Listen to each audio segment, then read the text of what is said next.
Bonjour et bienvenue dans cette pépite de créativité avec Isabelle Robin, en prévision du Festival de la créativité que nous vous offrons du 15 au 23 octobre 2022. Vous découvrirez dans chacune de ces vidéos l'un des intervenants ou l'une des intervenantes du festival pour découvrir leur univers créatif. Aujourd'hui, nous sommes avec Isabelle Robin, enseignante, artiste et professeure d'art créatif. Bonjour Stella, bonjour Emmeline et bonjour à toutes celles qui participent au Festival de la créativité. C'est un honneur pour moi d'y participer. Je suis Isabelle Robin, je suis passionnée de pédagogie et d'art créatif. Pourtant, au niveau de l'art créatif, il a fallu que j'attende 45 ans pour commencer à dessiner et à peindre. À cet âge-là, un ami à moi décède et quelques jours avant sa mort, il me dit « J'aurais tellement aimé faire de la musique ». Ça a été un déclic pour moi. Je me suis dit que je voulais pas, le jour de ma mort, dire « J'aurais tellement aimé dessiner et peindre ». Bien que j'ai pris la décision de commencer à dessiner et à peindre, ce ne fut pas si simple que ça. Il m'a fallu quelque temps avant de réellement me mettre à la création artistique. Dites-moi que j'ai mal entendu. La création artistique?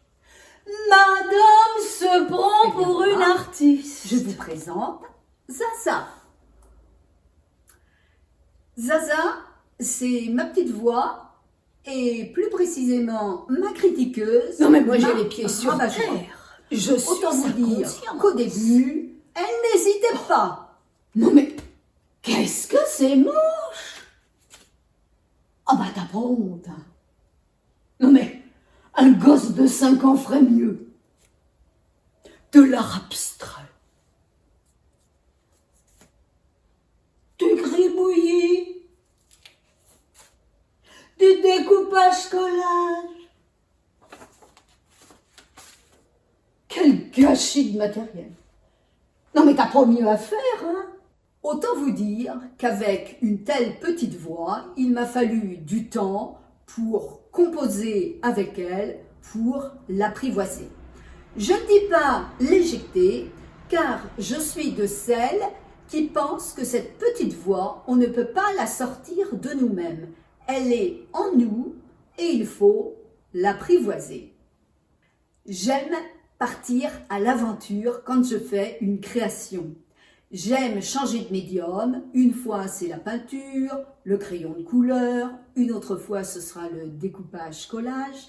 Je m'inspire de la nature. J'adore faire de grandes randonnées en nature. Je vais aussi dans les musées et je m'inspire d'artistes.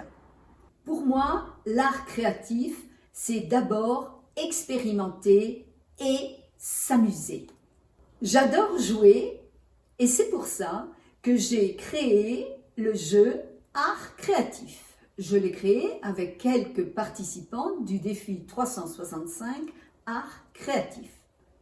Le but du jeu répond à un problème que les débutantes rencontrent souvent, mais aussi parfois les personnes qui sont plus avancées.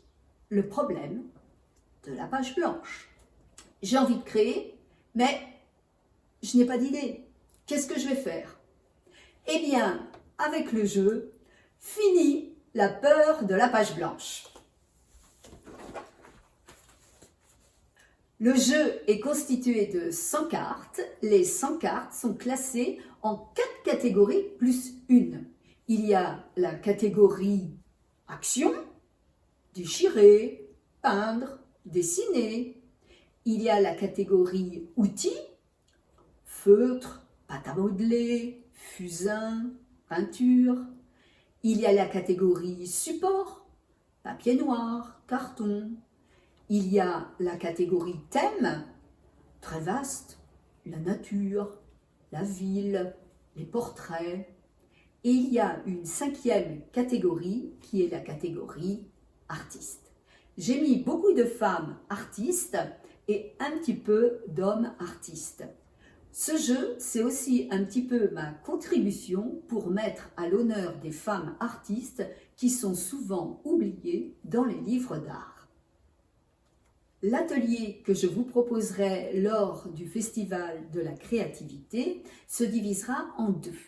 D'abord, nous travaillerons un petit peu sur cette petite voix de manière à ce qu'elle nous laisse tranquille au moins le temps d'une création. Ensuite, je vous proposerai des techniques fort simples pour pouvoir s'amuser et créer. J'ai hâte de vous retrouver sur le Festival de la créativité pour partager nos trucs, nos astuces et pour nous amuser en créant.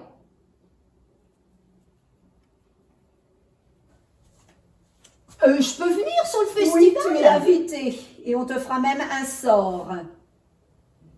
À bientôt sur le festival.